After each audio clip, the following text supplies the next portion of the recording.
নমস্কার বন্ধুরা, শুভ সন্ধ্যা। সবাই তোমরা কেমন আছো? আশা করব নিশ্চয়ই সকলে ভালো আছো। আমরাও এখনো পর্যন্ত ঠিক আছি, তবে আমার শরীরটা ভালো নেই, গলা শুনেই বুঝতে পারছো। তো যাই হোক, সুতোপার মানে তিন তিন দিন আগেকার ভিডিও দেখলাম। বললাম না তোমাদের, কালকে আমি কমিউনিটি পোস্টে দিয়েছি যে আমার শরীর ভালো নেই। তো যাই হোক, দুদিন বিশ্রাম নেব, তারপরে আসবো। কিন্তু আজকে একটু বসে বসে না, এই সোফায় একটু গুটি মেরে বসে দেখছিলাম, ফোনটা ঘাঁটছিলাম, তখন সুতোপার ভিডিওটা দেখলাম এবং সুতোপার মুখে মৌয়ের কথাগুলো শুনে মৌয়ের ভিডিওটাও দেখলাম। কোন বিষয়ের ওপর? না, নিঃসন্তান। এত কাশি না, কথা বলতে পারছি না, একদম মুখে সবসময় লবঙ্গ নিয়ে বসে আছি, ওষুধ খাচ্ছি। তো যাই হোক, বিষয়টা নিঃসন্তান, বিষয়টা শুনলেই কীরকম একটা বুকের মধ্যে ছ্যাক করে ওঠে, তাই না বন্ধুরা? হ্যাঁ, আর মোহে মানে স্বামী স্ত্রীর উভয়ের ক্ষেত্রে এই নিঃসন্তান বিষয়টা বড্ড সেন্সিটিভ বিষয়। দেখো, পৃথিবীতে যেরকম সন্তানও সবাই পায়, আবার নিঃসন্তানের সংখ্যা কম নয়।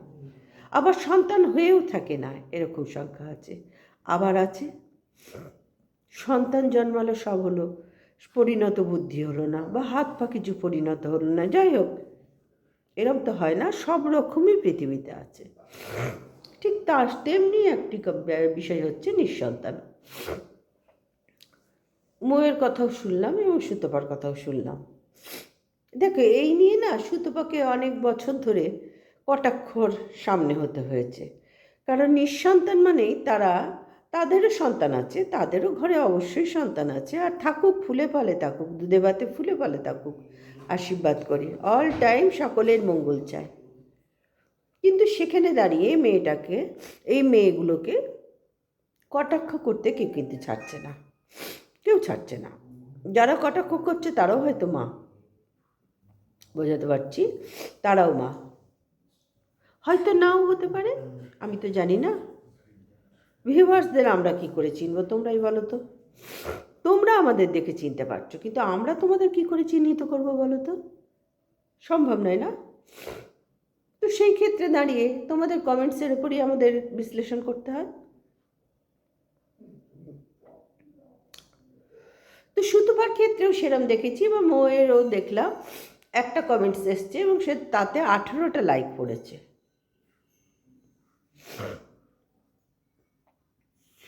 আজকে একটু প্রবলেম হয় বন্ধুরা, একটু মানিয়ে নিও, ছোট্ট করে ভিডিওটা না করলেই নয়, ওই জন্য এলাম, নাহলে আজকে আসতাম না, কালকেও আসবো না।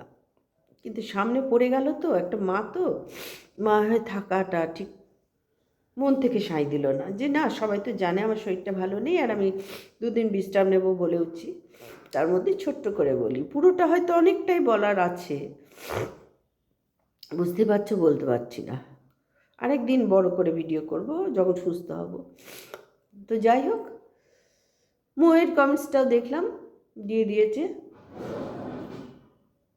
আর সুতপা তো একদম প্রথম থেকে শেষ পর্যন্ত পুরো ভিডিওতে বলল যা যা করেছে, এত বছর ধরে যা যা করেছে। দেখো, কথার ব্যাপার হচ্ছে কি, যে বিষয়ে না ভোগে, সেই বিষয়ের ওপর বাইরের থেকে না অনেক কথা বলা যায়। আর কারা বলে, যারা নিজেরাও মা, তারা না আরেকজনকে এরকম বিষয় নিয়ে খোঁচা দিয়ে খুব মানসিক শান্তি পায়, খুব মানসিক শান্তি পায়। আমি বলতে পেরেছি এবার একটা ব্যাপার আমি দেখেছি বন্ধুরা, সমাজে, আমার নিজের চোখে দেখা, সন্তান হয়েছে, সবই হয়েছে, সন্তান ঠিক সব দিক থেকে সুস্থ নয়, তার মাকে কি ধরনের কটাক্ষ করছে, তার মাকে কিভাবে কটাক্ষ করছে, মানে সে একদম, বাচ্চাটা আমরা দেখতে পাচ্ছি চোখের সামনে, তার মা যথাসাধ্য, বনহুগলি সবাই চেনো, সেখানে তো রীতিমতো চিকিৎসা চলছিল এবং সেখানে পড়াশোনাও করিয়েছে। কিন্তু দেখো, সেখান থেকে বলে দিয়েছে বাচ্চাটা ঠিক হবার নয়, এবং বাবা সরকারি চাকরি করেন এবং মাও এডুকেটেড, কিন্তু একটি সন্তান, তার আর কোনো সন্তান নিতে ভরসা পেল না, কেন, একে কে দেখবে? হ্যাঁ, স্টাবলিশড ফ্যামিলি, স্বামী সন্তান আর ওই একটি পুত্র। তো যাই হোক, তাকে কত প্রশ্নের সম্মুখীন হতে হয়েছে। পাশাপাশি বাড়িরাই তাকে ইগনোর করতো, হাসতো, জানলা বন্ধ করে দিত। সে তখন, আমি যখন আসতাম যেতাম, আমাকে ডেকে ডেকে দুঃখের কথা বলতো, দিদি ভাই তুমি একটু আসবে আমার বাড়ি। কারণ তার ছেলে কথা বলতে পারে না, শুনতে পায় না, বুঝতে পারে, তার অনুভূতি দিয়েছে। কিন্তু যাই হোক, ভগবানের, জানি না তো ভগবানের বিচারটা কেমন, আমার জানা নেই বন্ধুরা, আমার জানা নেই। বলেন না ভগবান যা করেন মঙ্গলের জন্য। দেখো, আমি আমি যতটুকু যা বুঝি, ভগবান কি সবটাই মঙ্গলের করেন? কিছু তো আমাদের কর্মফলও আছে না। কিন্তু আমি যখন দেখছি, যে আমি যখন বুঝছি যে একটা বাচ্চা পৃথিবীতে এসছে, সে কি অন্যায় করেছে?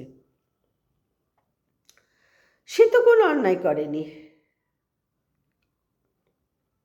সে কেন আর 5টা বাচ্চার মতন সুস্থ স্বাভাবিক জীবন পাবে না? একটা বাবা মার কাছেও ভয়, সারা জীবনের কষ্টের, বাচ্চাটার কি হবে? আর বাচ্চাটার তো কষ্টেরই, সে তো বুঝছেই না আমার কি হবে। সে তো জগৎ ওই বাবা মার মধ্যে। বুঝতে পারছি। ঠিক তেমনি বন্ধুরা, এই সমাজের মানুষ না, বেশ কিছু মানুষ আছে, আর বেশিরভাগ মানুষই আছে এখন, নিজেদের হাঁড়ি ফেটে যাচ্ছে, সেই দিকে কোনো খোঁজ খবর নেই। তারা অন্যের হাঁড়ি ফাটাবার জন্য লাঠি তুলে বসে আছে, যেমন সুতোপার বেলায় করেছিল। তাদেরও ঘরে সন্তান আছে, তারাও সন্তানের জননী এবং পিতা। তবু তারা সুতোপার বেলায় এবং মোয়ের বেলাতেও দেখছি কটাক্ষ করতে বিন্দুমাত্র দ্বিধাবোধ করছে না। কেন ভাই? অসুবিধা কোথায়? তাহলে আমি কি ধরে নেব তোমরা এই পৃথিবীর মানুষ, মানে মানুষ নও, তোমরা অন্য কোনো গ্রহের মানুষ? এখনো পর্যন্ত তোমাদের প্রাণের সঞ্চার হয়েছে, কিন্তু মনুষ্যত্বের সঞ্চার হয়নি। এটা তো ধরে নিতেই পারি, তাই না?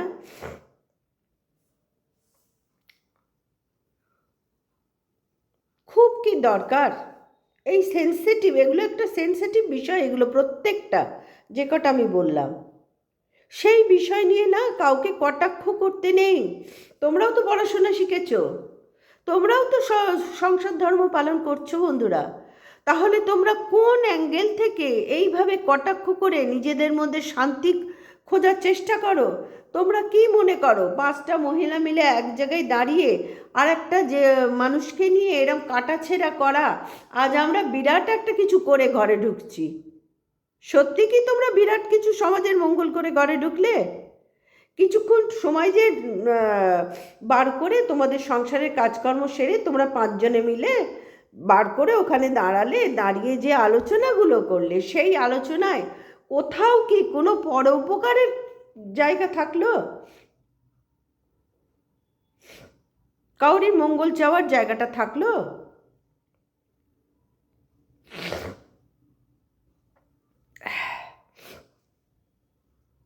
থাকলো বন্ধুরা? সেখানে তো বেশ কিছুটা সময় তোমরা বার করে তোমাদের নষ্ট করলে। আমার তো মনে হয় এই সময়টা যে নষ্ট করলে পরনিন্দা পরচর্চা করে, সেই সময়টা, ভগবান তো সর্বত্র আছেন, সবাইকে দেখছেন। আমি না হয় দেখতে পেলাম না, আর একজন না হয় দেখতে পেল না, কিন্তু ওপরওয়ালা তো সর্বত্র সবাইকে লক্ষ্য করছে। তিনি কি করলেন? তিনি তোমাদের ওই কর্মফলটায় হিসেবে একটা খাতায় লিখে রাখলেন যে তোরা আজকে এই সময়টা এই কর্ম করেছিস, এই কর্মের ফল এইটা। এইভাবেই কর্মফল তৈরি হয়। আমাদের কর্মফল না আমরা কেউ নিয়ে আসি না বা রেখে যায় না, আমরা যা করি এই জন্মের কর্মফল এই জন্মেই আমরা ভুগে যাই। বুঝতে পারছি। কিন্তু সেখানে দাঁড়িয়ে যে মহারাজরা বলেছেন, সুতোপার ভিডিও দেখলাম, তারা তো অনেক উঁচু দরের মানুষ, জ্ঞানীগুণী মানুষ। তারা যখন বলছেন যে বাচ্চা যাদের হয় তাদের গত জন্মের ঋণের থাকে, বাচ্চাদের কাছে ঋণ, বাচ্চারা মানে মায়েদের কাছে ঋণ থাকে বা বাচ্চাদের কাছে ঋণ থাকে, এরকম একটা বিষয় কিছু, আমি ঠিক অতটা আর বলতে পারছি না, মনে নেই। এবং যাদের সন্তান হয় না তাদের কোনো ঋণ নেই বলেই তাদের ঘরে আর সন্তান জন্মায় না। হতে তো পারে, আমি তো সে মহাজ্ঞানী নই, আমি একটি তুচ্ছ মানুষ, ক্ষুদ্র তুচ্ছ আমার অভিজ্ঞতা জ্ঞান। কিন্তু ওদের ভিডিওগুলো দেখে না আমার খুব খারাপ লাগলো যে হ্যাঁ আমি দেখেছি কন্ট্রোভার্সি জোনে সুতপাকে কাটাছেঁড়া করা হচ্ছে, এখন মৌকে নিয়েও কাটাছেঁড়া করা হচ্ছে। দেখো ওদের মনে কি দুঃখ নেই বন্ধুরা? ওরা যে আঘাত কষ্ট সহ্য করেছে এই ট্রিটমেন্টগুলো করাতে, সেগুলো কি আমরা বাইরের থেকে কেউ বুঝবো? যারা এগুলো করায়নি তারা কেউ বুঝবো? কখনো না, সম্ভব নয় বোঝা আমাদের পক্ষে। যতক্ষণ না মানুষ একটা কোনো বিষয়ে প্র্যাকটিক্যাল হয় ততক্ষণ সেই বিষয়টা বাইরের থেকে অনেক কল্পনা করা যায়। যখনই তুমি সেই বিষয়টা নিজে যাবে, নিজে ফিল করবে, নিজের জীবন কাটাবে, তখন বোঝা যায় যে হ্যাঁ ও বলেছিল সত্যিই খুব কষ্টের। এই যে মৌ আর সুতপা এরা তো করিয়েছে ট্রিটমেন্টগুলো, এবং এই ট্রিটমেন্টগুলো সত্যি ভয়ঙ্কর। আমি ওদের মুখ থেকে যা শুনছি সেই গল্পগুলো শুনে আমার নিজেরই খারাপ লাগছে যে ওরা যেন এই মুখে আর এই জীবনে আর এই কষ্টের কথাগুলো যেন আর না প্রকাশ করে। কষ্ট তো ভেতরে আছেই, কিন্তু এইভাবে কষ্টে কথা বলে যারা অসামাজিক তাদের কাছে, তাদের জন্য তোমরা যেন কষ্ট পেও না। তারা তো এরম মানুষকে খোঁচা দিয়েই সমাজে নিজেদেরকে জাহির করার চেষ্টা করে আমরা খুব ভালো, কারণ তাদের দলে পাল্লা ভারী থাকে। পাঁচজন এসে পরনিন্দা পরচর্চাটা করতে ভালোবাসে। একটু টাইম থাকলে আমরা কি করি, এক একটা মানুষ তো এক একটা কাজ করি। কেউ কেউ দেখবে গীতা পাঠ করে, কেউ গান নিয়ে থাকে, কেউ গল্প লেখায় থাকে, কেউ পেপার পড়ে, কেউ সেলাই করে, যার যা হবি সে করে। আর বেশ কিছু সংখ্যক সমাজে আছে যারা পিএনপিসি করে, পরনিন্দা পরচর্চা করে সারাদিন কাজকর্ম করলো, তারপরে একটা জায়গায় দাঁড়িয়ে তারা বেশ কিছুক্ষণ ওই পরনিন্দা পরচর্চা করে। তাদের ওইটা করার জন্যই ভগবান এখানে পাঠিয়েছেন, এটাই তাদের কর্মফল। তারা হাজার চেষ্টা করলেও এই কর্মের থেকে বিরত থাকতে পারবে না বন্ধুরা। তারা যদি মনে করে যে আমরা আর তো কাউরির তো ক্ষতি করছি না, আমরা তো আর কিছু করছি না, তারা যদি মনে করে, তারা জানে না তাদের অজান্তে ভগবান তাদেরকে দিয়ে এই খারাপ কর্মগুলোই করাচ্ছেন। এইটাই হচ্ছে কর্মফল। তারা এই রেগুলার এই যে পরনিন্দা পরচর্চা করে, এই যে কন্ট্রোভার্সি জোনে এইভাবে কমেন্টস করে, এইভাবে আঘাত দিয়ে দিয়ে কথা বলার দিনের পর দিন সুতপাকে শুনতে দেখেছি, মানুষকে বলতে দেখেছি, এখন মৌকেও বলতে শুরু করেছে। তাহলে ভাবো এরা যারা করছে তারা নিশ্চয়ই মহিলা, কারণ মহিলাদের কাজই হচ্ছে একটা মহিলা আর একটা মহিলাকে ছোট করে আনন্দ পায়, শান্তি পায়। কাউকে মহিলারা না, মহিলাদের বেশ কিছু নোংরা অ্যাঙ্গেল আছে। তোমরা যদি বলো নোংরা কেন বলছেন, আমি তো অবশ্যই বলবো নোংরা মানসিকতা, এটা অ্যাঙ্গেল আছে। তারা না দেখবে ঘরে একটা দুই তিন চার ভাই আছে, তারা দেখবে যার প্রথম যে বউ এলো সে হয়তো খুব ভালো মনের মানুষ, তারপরে যে এলো সে হয়তো দুমেশালি, তারপরে যে এলো সে হয়তো কুটকাচালি। তখন এই করে করে না পরিবারটায় দূষিত সৃষ্টি হয়, দূষণ সৃষ্টি হয়। তাহলে একটা পরিবারে যদি এতগুলো জিনিস থাকে নোংরা, এতগুলো ভালো জিনিসের মধ্যে একটা নোংরার যদি ঢুকে যায়, তখন মানুষ কি করবে? আর পাঁচজন কি করবে? পাঁচজন বউ তখন দেখবে তাদের মনেও টুকটুক টুকটুক করে জাগবে, নেই চল না, ও তো এই বলছিল, তাহলে নিশ্চয়ই ঠিকই বলছিল। ঠিক তেমনি একজন কমেন্টস করেছে, দুজন করেছে, 18জন মৌকে কমেন্টস করেছে, 18টা লাইক পড়েছে। 18জন কমেন্টস করেনি, লাইক পড়েছে। ভাবো, একদিন সুতপাকেও এরকম শুনতে হয়েছে। আজকে যে সুতপা চোখের জল ফেলছে, এইরকম চোখের জল সুতপাকে অনেক দিন ফেলতে হয়েছে, এবং আমরা অনেকেই বলেছি চোখের জল ফেলার জায়গা এটা নয়, তুমি এই বিষয় নিয়ে মাথায় আনবে না, যদি বাচ্চা হয় তো হবে, যদি তোমার কপালে থাকে অবশ্যই তুমি পাবে। স্বামী বিবেকানন্দ বলেছেন, তুমি কর্ম করো, তোমার কপালে যদি থাকে না, ভগবানের পৃথিবীর কোনো শক্তি নেই তাকে বাধা দেয়। সুতরাং যদি তোমাদের কপালে থাকে অবশ্যই তোমরা সন্তানের মুখ দেখবে এবং বাবা মা ডাক শুনবে। আর যদি না থাকে, বলতে আমার খারাপ লাগছে, না থাকে বলবো না, না থাকে আমি বলতে পারবো না, অবশ্যই থাকবে তোমাদের, অবশ্যই হবে, অবশ্যই হবে। সবসময় পজিটিভ চিন্তা রাখো মনের মধ্যে। তোমার তো ননী সোনা আছে সুতপা, আবার কি? হ্যাঁ, ননী তো ভগবান। তোমার কোল আলো করা যদি ফুটফুটে সন্তান আসতো, 100 বার সবাইকে দেখে ইচ্ছা করে ভাই, আর নিশ্চয়ই আসবে। আমি সবসময় পজিটিভ চিন্তা করি, জানো তো, আমি নেগেটিভ একদম পছন্দ করি না, পছন্দ করি না। কিন্তু তাই বলে জীবনে তো পজিটিভ নেগেটিভ দুটোই তো থাকে না, কিন্তু নেগেটিভটাকে পাশে সরিয়ে দিই, পজিটিভটাকে নিয়ে আমি এগিয়ে চলতে ভালোবাসি। সেইখানে দাঁড়িয়ে আমি অবশ্যই বলবো, নিশ্চয়ই আসবে তোমার, নিশ্চয়ই আসবে তোমাদের কোল আলো করে। তোমরা একদিন মা বাবা ডাক নিশ্চয়ই শুনবে। ভগবান আছেন, বাবা লোকটার ঠাকুর আছেন, মনের জোরে ভরসা রাখো। বাবার আশীর্বাদ বিফলে যায় না, বিফলে যায় না। সুতরাং কাউরির কথায় কান দেবে না, চোখের জল ফেলবে না এইসব বিষয়ে। বিন্দাস যে যার সংসার করো, ভিডিও করো, বিন্দাস থাকো। আর একটা সবচেয়ে বড় সত্যি কথা বলবো, শুনবে? পৃথিবীতে না সবাই সব কিছু পেতে আমরা আসি না ভাই, সবাই সব কিছু পেতে আমরা আসি না। পৃথিবী 100 ভাগের লোকের মধ্যে 99 ভাগ লোকের কিছু না কিছু কমতি থাকে। তারা মুখের হাসি দিয়ে চালিয়ে যায়, না হলে কুটকাচালি দিয়ে চালিয়ে যায়। আর জানবে, যারা কুটকাচালি করে তাদের ভেতরেও বিরাট বিরাট গলদ আছে।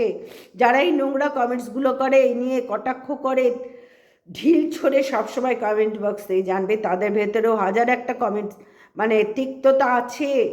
তাদের মানসিকতা একেবারে নীচ, তাই তারা এগুলো করতে বিন্দুমাত্র দ্বিধাবোধ করে না, যেগুলো আমরা করি, অবশ্যই করি।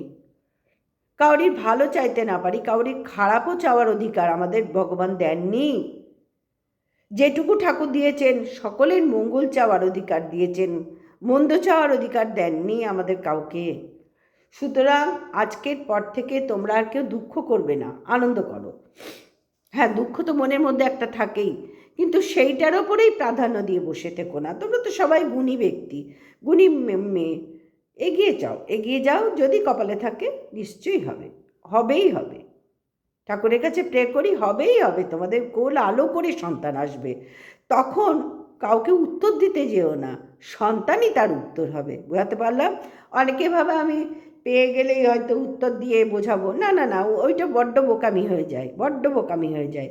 উত্তর এই কর্মের মাধ্যমেই দেবে, কর্মের মাধ্যমেই দেবে। এটাই হলো প্র্যাকটিক্যাল উত্তর, যেটা ভগবান চান। বোঝাতে পারলাম? নিচু মানসিকতা রেখো না, ও বলেছে বলে আমিও বলবো, ও করেছে বলে আমিও করব, না না, কখনো না, কখনো না। তাহলে তো সবাই সমান হয়ে গেলাম, কখনো এটা করবে না,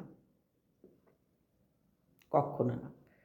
তো যাই হোক বন্ধুরা, আজকের ভিডিওটা এই পর্যন্তই রাখলাম। দেখতে পাচ্ছ মুখে লবঙ্গ নিয়ে বসেছি, মাথা অসহ্য যন্ত্রণা করছে, জ্বরটা একটু কমেছে, প্যারাসিটামল 6 কত যেন 650 খেয়েছি। আজকে ছেড়ে বলছিল মা ডাক্তার কাছে যাবে, বললাম না, দেখি জ্বরটা তো একটু ধরেছে, দেখি। আর অমাবস্যার কোটা চলছিল না, যার জন্যই একটুখানি অসুবিধা হচ্ছিল। তারপরে বয়সটা তো হচ্ছে, বলো না, দিন যাচ্ছে সকলের বয়স বাড়ছে। এই রকম খারাপ ভালো মিশিয়ে তো আমাদের প্রত্যেকের জীবন, না বন্ধুরা? এইভাবেই চলতে হবে, তবে সাবধানতা অবলম্বন করতে হবে। তো যাই হোক, সবাই ভালো থেকো, সুস্থ থেকো। আজকের মতন আসলাম, ঠিক আছে? Good night, tata.